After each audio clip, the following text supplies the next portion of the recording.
You're watching India Ahead.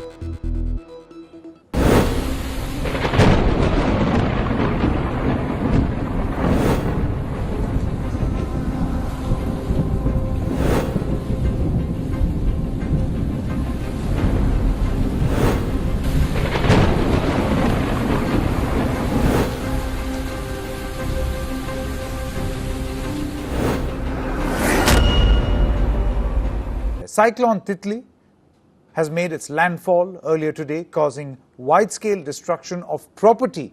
But the casualty figure till last reports was under 10. That too in Andhra Pradesh, none in Odisha. While one death is one too many, I think India has really improved its record in managing to control cyclone-related deaths. Who can forget the devastating super cyclone of 1999 in Odisha, where 15,000 people lost their lives? Things are far better now, and state governments have a ready drill in place. Kudos to them. Naturally, there will be an expectation in everyone's mind as to why this cannot be replicated all across the country for all natural calamities. For instance, had Kerala been ready for rains, could we have avoided so many deaths? Strong willpower to save lives has proven successful for cyclones. But what about other natural calamities? A United Nations report says that India has lost $80 billion between 1998 and 2017 due to these natural disasters. That's actually the net worth of the richest man in this world, Bill Gates. That's a lot of money to lose. Solutions, as always, on India Ahead at 9. More than the money, how can we save lives in natural calamity? I want to begin with you, Mr. Siddhartha. Earlier in the day, you told me about this phenomenon this time around and how it is unique. Would you like to talk a little bit about it? What has happened this time is, and happening is, we have one cyclone that is going to be hitting the east coast, and that has made a landfall. That's one part. There's another of this cyclone that is following on its trail, and that is very severe. That is going to be in Arabian Sea. Now, normally Arabian Sea's temperature is going to be cool, and that is not fit for the generation of a tropical cyclone at this point of a time. But that is going to be one of the severe cyclones. That is the second part, and that is going to be making a landfall anywhere in the western part of India, or any of these coastal regions are going to be affected.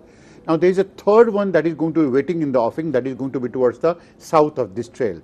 One of the pictures that I received from NOAA, that is National Oceanographic and Atmospheric Association, I shared that with you also, and that goes on to show that there is a third one.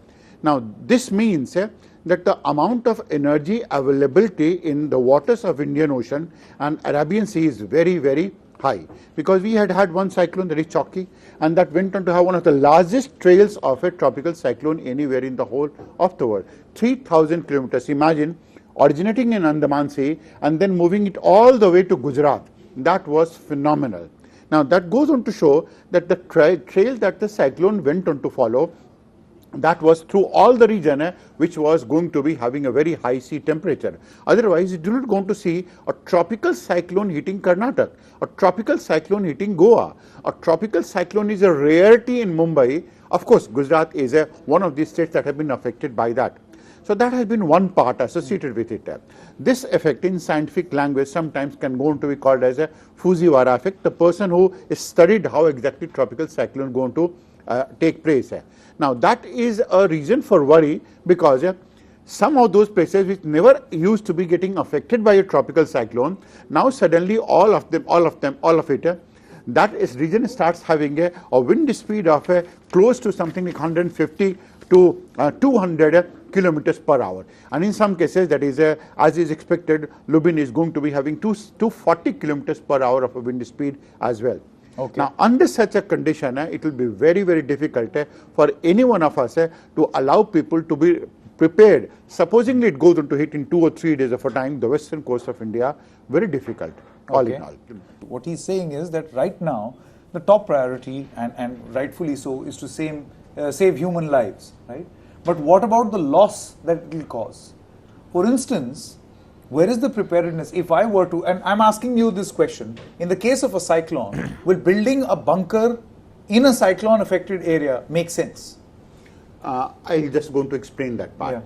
What you require to do in a cyclone affected area is you have to build a mound that is going to be round from every side, and that is lifted from the landscape to about 10-15 feet, so that the water that goes into rushes in, that doesn't going to affect the building, and the mound that is going to be created circular from every side, that doesn't going to get affected by the wind speed, because the wind speed in this case is 200-300 kilometers per hour.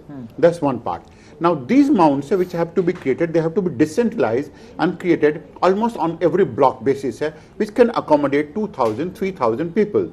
Now these type of mounds can go on to double up as a recreation center when the cyclone is not there, as an education center when the cyclone is not there, Well said. and as also a center where people can go to congregate. Have these states done that? I don't think you have so Some many. of them. Huh? No, What some of about them. Andhra? and- No. Thank you very much to all you gentlemen for giving us a deep insight, a meaningful insight